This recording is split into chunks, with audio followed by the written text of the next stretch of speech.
Tayyorlayotgan bu shirinligimning nomi vatrushka deyiladi. Idishimizga sut, shakar va drojani solib, venchik bilan aralashtiramiz. Xamir qorishdan oldin 5 minut strechga o'rab qo'yamiz. Men sizlarga multipak strechini tavsiya qilaman. Qulay korobkasi va maxsus pichog'i bo'lgani uchun u bilan ishlash juda oson. 5 minut dam olgan aralashmamizga tuxum, margarin, tuzni qo'shib aralashtiramiz va ustiga unni elakdan o'tkazib solishimiz kerak. Unni elakdan o'tkazib solsak, xamirimiz oshib chiqishiga yana ham yordam beradi. Un ustiga vanilini solib, yumshoqqina xamir qoramiz. Xamir qorayotganingizda qo'lingizga yopishsa, yana ozgina un sepib yuborishingiz mumkin. Xamir ustini ishonchli multipak strechlar bilan yopib olamiz. 1 soat oshirishga yuboramiz. Vaqtdan unumli foydalanib, vatrushkalarning ustiga tvorogli aralashmani tayyorlab olamiz. Idishimizga tvorog, shakar, kraxmal, smetana va tuxum oqini solib, bir xil ko'rinishga kelguncha blenderda maydalab olamiz. Tayyorlab olgan aralashmamizni maxsus paketga solib qo'yamiz. Vatrushkalar ustiga tvorogli aralashmamizni salofan qopchida solish eng qulayi. 1 soat vaqt ichida oshib chiqqan xamirimizni 100 grammdan bo'lib zuvalachalarga ajratamiz. Vatrushkalarni multipak pergament yozilgan listimizga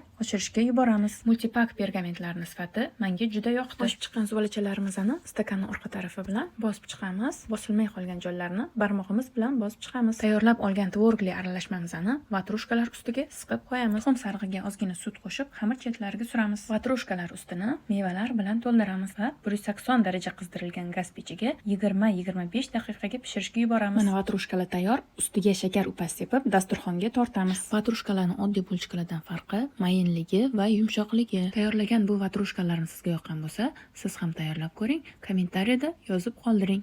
Video yoqqan bo'lsa, menga obuna bo'ling, yurakchani qizartirib qo'ying. Videoni vatrushka yaxshi ko'radigan do'stingizga yuborib qo'ying.